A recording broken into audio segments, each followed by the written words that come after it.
I am fighting against the clock. So, I'm on my first boat, and the goal is I have to move my whole outboard engine setup, including the bracket and the custom bracket that I made, to the other boat. But first I have to take it off of this boat. Yeah, I don't ever get two boats.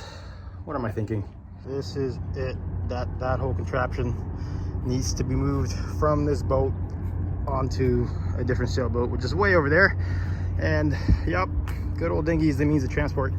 The big problem, and this is a big problem, is right now I'm by myself, and it's likely to stay that way, and this engine weighs 126 pounds. Already in preparations to get this engine off, everything's been disconnected: fuel lines, transmission lines, throttle lines, electrical lines to the battery. So the engine's just hanging right now. The deck is an absolute mess. Standard operating procedure. But what I've done is I prepped the dinghy. So I took soft gym floor lining and I put all of that along the floor and on the front, because this isn't an inflatable, so the chance of popping something is high. So we prepped the dinghy to make sure that when the engine gets transferred into the dinghy, we don't suffer damage to either the solid hull made out of fiberglass or any of the inflatable portions of the boat. So cross your fingers, guys. This is gonna get really interesting, especially with waves. So this is what I'm actually worried about right in time. So see how it's moving like that? Look how far down the engine goes. So I will have to be very diligent at observing the waves and make sure it's calm, because if any of these come by, that's gonna go crashing right through the dinghy, and this engine's gonna end up at the bottom of the bay and potentially cause damage to the dinghy, and that's gonna end up at the bottom of the bay. So let's not do that. Let's make sure it's all calm out here. Best wishes to me, guys.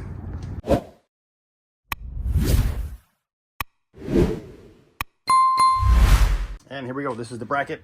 I have it off the other boat, ready to go on this boat. Unfortunately, it is rusting on the surface. This was supposed to be stainless steel, clearly not marine grade stainless steel, and I don't have the time to paint it. I wish I did.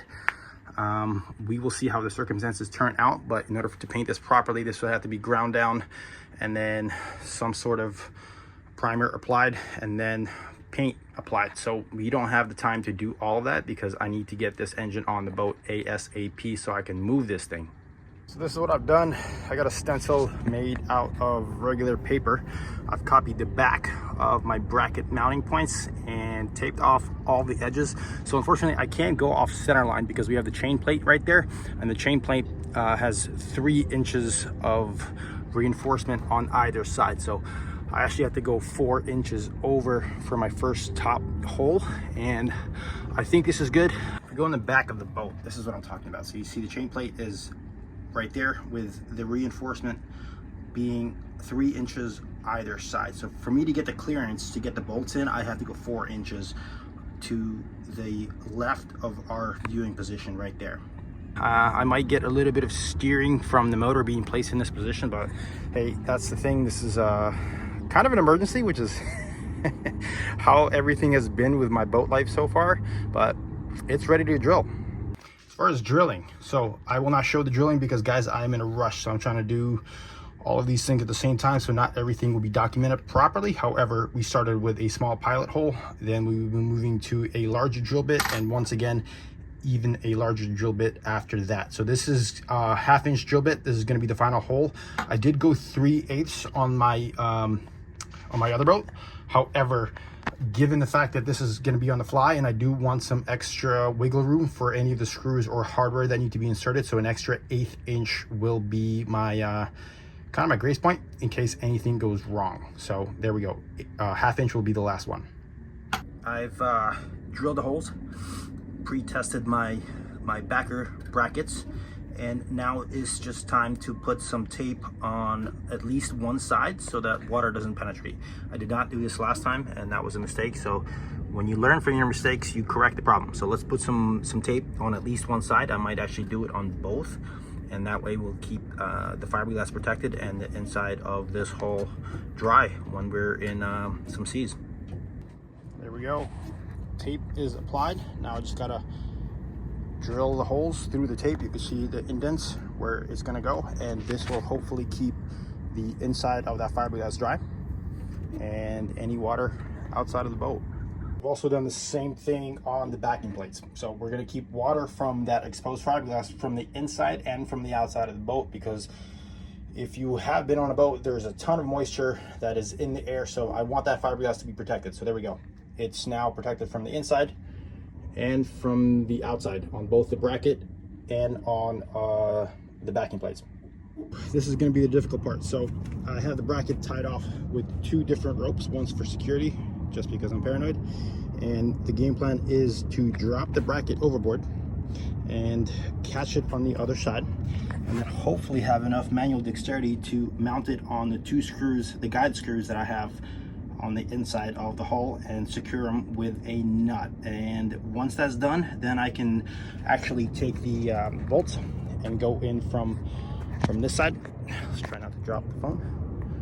Right there.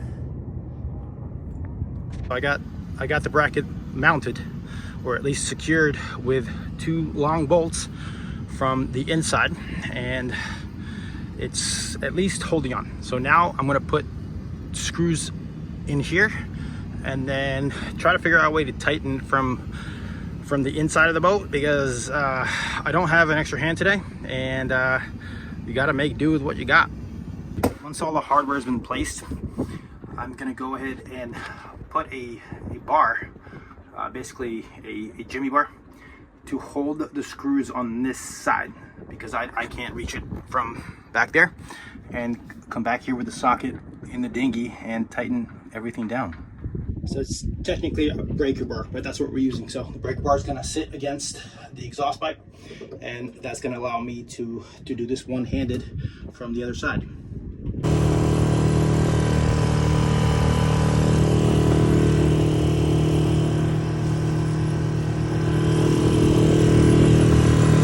Engine here for Dinghy. That was a massive pain in the ass to do, and now it's just gotta go on here. No big deal, right? No big deal by myself. 126, 127 pound motor. Yep, just another day in paradise.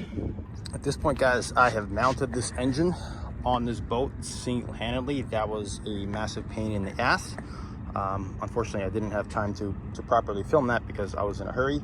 And now it's just time to run the battery, the gas tank, and the forward controls, which I have right here with a cable that should be excessively long, but that's fine. We'll figure that out, to the stern of this boat, and get this thing running. Do some testing. I got my carb cleaner, the electric cleaner, some tools. Let's figure this out. Should be pretty easy because I've done this on my other boat a couple times. So it's just a matter of routing the wires properly. The other benefit to this is that this deck is much lower than mine, so I should be able to properly mount my fuel water separator here and have enough line to reach the engine without interruption. So here we go. Engine is hooked up, so I had the cowl off. All the wires have been run. Unfortunately, the forward controls are too long, so I probably will have to swap those again for shorter ones, because my first boat has a longer deck and it's much higher out of the water. But we have gas, we have battery, we have fuel separator, everything's connected to the engine, and there are the forward controls with all of the wires running. Give this thing, it's going to be a bunch of pumps actually, because this was transported, so I don't know how much gas is in there. We're just going to wait for the pressure to build up. Start with that, and a little bit of love from the good old carb choke cleaner inside of the carburetor.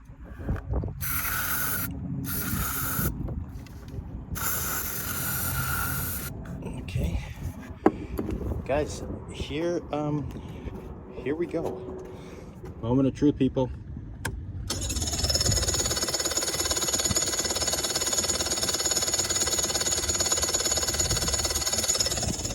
Needs a little bit of love. There we go. It's been a long day pulling the old motor bracket from my old boat and trying to transfer it onto this boat, and pulling the motor off as well. That motor is 127 pounds. into a moving dinghy. That's how I had to take it off. So this stay is almost over. I'm gonna see if I can get any more work done today, even though it is dark outside right now. But I grabbed some dinner. There's some rotisserie chicken. Fueled this belly up, and then let's see if we can get back to work. And look, guys, there's actually lights. Look, there's lights in the background. Look at that. Look at that. That's lights working off the existing electrical system. You can tell by the smile on my face how exciting this all is, because I've been working with a headlamp and some rigged up lights. Everything's been jerry rigged so far. So this is like luxury stuff. This is luxury living on a sailboat.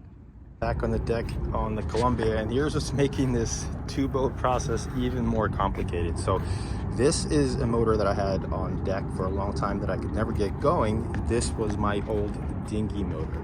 So that thing I fried. So it developed a fuel problem with the the diaphragm being messed up on the fuel pump, and then developed an oil leak, and it ran out of oil and seized on me. So I had to scramble to fix this motor, and to do that I had to take it all the way over on land, go to my brother's house, and find what the problem with this thing was.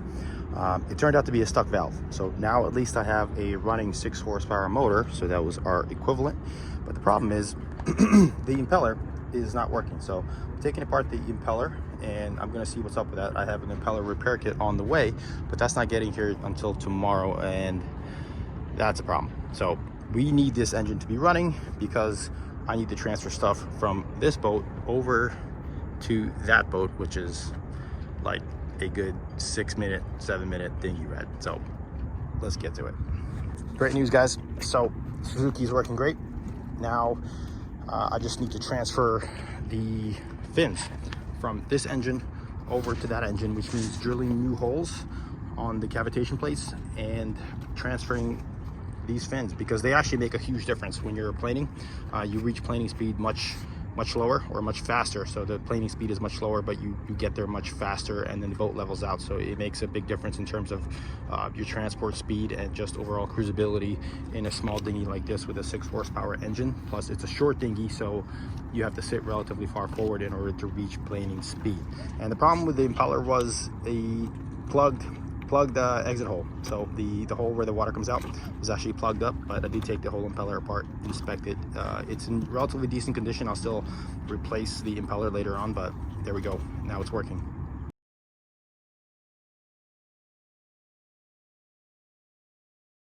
The dinghy engine has been figured out. Next course of action is to take these. They are 2 200-watt monocrystalline solar panels that I bought off OfferUp for a very good deal. I got both of them for $200. They retail for about $460 to $500 if you buy them brand new, so good deal. But they gotta go into the dinghy, and then I need to transport these guys to the other boat, because my batteries ran out and I need to power that battery up, because I don't have any lights. So we're gonna take these over. We're also gonna take the generator over to that boat so we can charge the batteries, because the hardware for these solar panels does not come in until tomorrow night, and I need some charge in the battery so I have navigation lights. Dinghy's kind of loaded up, so we got the solar panels. I got them strapped on, so hopefully they will be secure for the majority of the ride. They are still in their original box, so that's good. Got some protection. We also have the generator and an extra gas tank, because this thing has an internal gas tank, so I'm not going to be hooking up my gas tank that I had previously, because I don't know if the connection is the same. But wearing this, jumping in that, obviously not a lot of room, but we got a long journey ahead of us, because this dinghy is going to be pretty heavily weighed down. So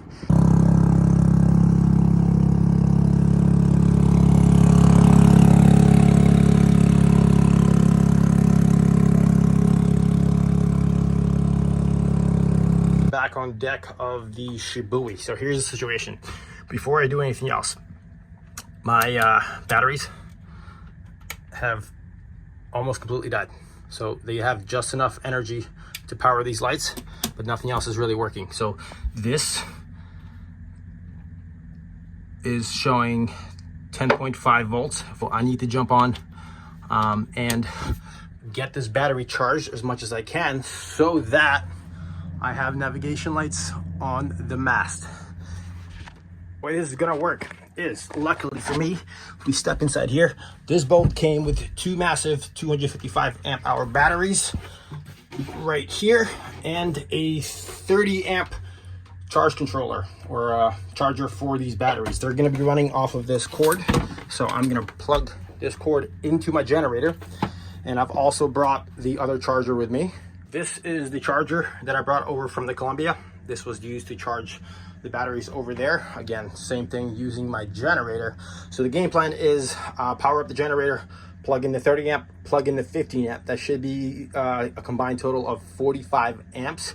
I'd like to run that for at least an hour or two today while I am taking care of other stuff. So let's get this thing going. We're gonna put something underneath of the generator over here, like a blanket, because when the generator runs, it's got rubber feet, and obviously the deck will get little stains from the rubber. So I'm gonna put a blanket underneath of the generator, put the generator onto the blanket, start the generator, and then hook up an extension cord so that we can get all of these things powered up.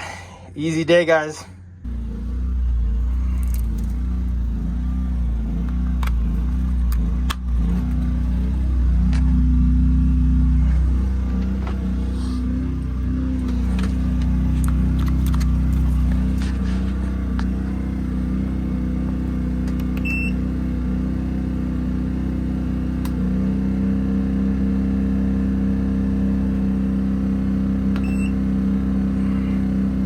Next order of business, guys, is, so I had purchased 100 foot of the correct anchor chain. This is galvanized BBB 5/16 chain, to swap out the chain that's currently on the anchor, because there's not that much chain. It's actually chain and rode, and I think the connection between them is bad. So we're gonna take this 100 foot of chain, load it in the dinghy, and then make its way back to the boat.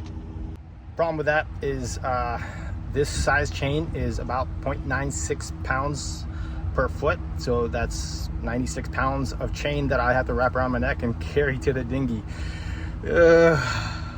Yeah, let's get it done. I'm not gonna lie to you guys.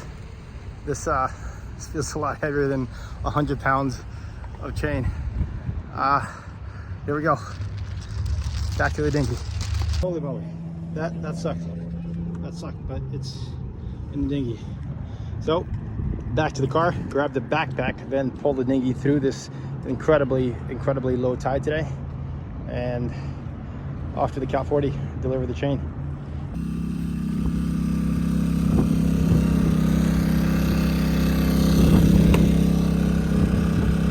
The goal right now is to take these guys out of the box and do a temporary setup, because I don't have a place to set them up permanently, but I do need power for my batteries, because we are getting low once again. So let's take these guys out of the box. We're gonna lay them on deck, and I'll show you guys the temporary setup that I have. It will have to be assembled and disassembled as I play around with this.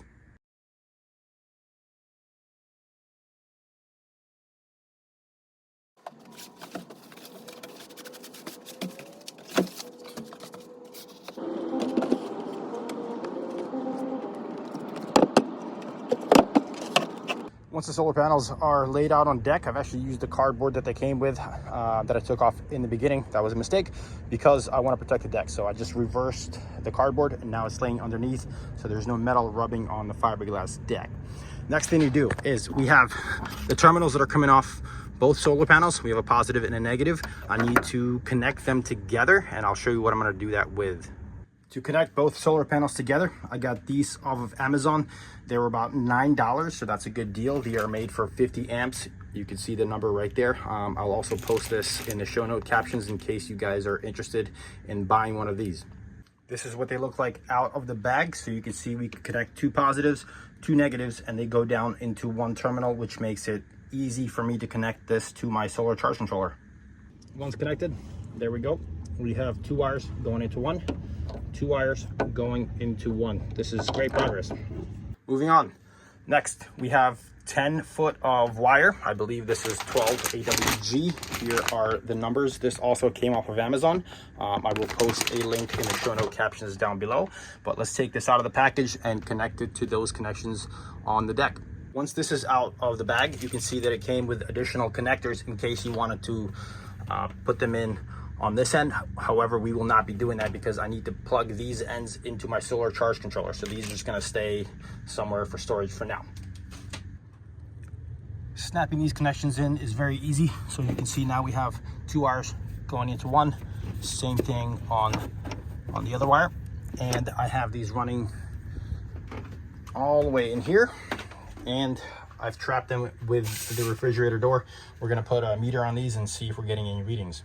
Here are the wires connected to the voltmeter, and we are showing 22.1 volts. This is because it's an open circuit. That's the open circuit voltage for the solar panels. I think it's about 24 volts. So let's put them in the solar charge controller and see where we go. Taking this out of the box, this is the solar charge controller. It's 80 amps. This is what the box looks like. Again, if you guys are interested, I'll be putting this in the show note captions as well. So we're gonna put the solar leads in here and then see what our output is, and then be able to connect the battery wires running back there so we can actually get a charge and get some voltage in here. I grabbed 2 wires from the Columbia. These are my spare wires that I pulled out, so I have some extra testing. I've crimped on a connection, and now we're going to do the same thing for the positive wire and then proceed to hook them up to the battery. There it is. There's the positive, there is the negative. It's this wire right here. So now that we have these, let's connect them to the solar charge controller. After looking at the instructions, here are what these numbers mean. So we have battery voltage up top, then we have current coming in. That's the charging current. That is not a lot of current coming in, and this is why. We are overcast in not so sunny San Diego. There is the sun, so we're gonna have to wait until that gets way up there so we can actually get some charge. But there it is, guys. This is how you get some power, or you don't get power because you don't have any sun. This is how you hook up the solar panels temporarily. This is, everything here is a challenge, guys. Boat stuff. I gotta hold this tripod for this shot because we're currently at the zoo. The zoo is the Zenga jetty outside of San Diego, where I am currently at with my new boat. And these are just some of the trials and tribulations that I've had to deal with after purchasing this boat, which I highly do not recommend unless you have a place to put that second boat, which at the moment I don't, which is why I am at the zoo. This is the zoo, the Zenga jetty. There is the jetty over there. It's marked by 4 or 5 lights that indicate a lot of rocks, so you have to actually pass around that last one in order to make your way into the jetty from San Diego Bay. But here it is. You can see a lot of boats that are anchored, and downtown San Diego is way over there. So this is how far I am away from provisions, which is not as comfortable. And the problem, which is why the harbor police bother you, is some people do some not so logical things here, and a lot of boats end up getting wasted. And if we can zoom in, there's a bunch of sailboats that are actually beached right there. So they anchor had broken loose, and now the boats are stuck on the beach. There's like 3 or 4 of them over there, which is nice because it's free, but it's very far away from provisions, and you can't leave the boat unattended because the harbor police does come around and do checks. So if you're not on your boat, there's a chance that the boat will be either confiscated or towed away back to the police docks, and you'll have to deal with some headaches. I actually put up a short from yesterday where a boat did get repossessed by the harbor police here in San Diego. So yeah, that was probably not the smartest decision to me to buy this second boat, because the timing is quite often I don't have the logistics dialed in, but I did it. So now I have to deal with consequences. And if you guys enjoyed this video, please give it a thumbs up. Subscribe if you are not already subscribed to this channel. And if you guys want to support me on Patreon, that is also available. There'll be a link in the show note captions down below. Thank you once again for watching, and I'll see you on the next episode. Yeah.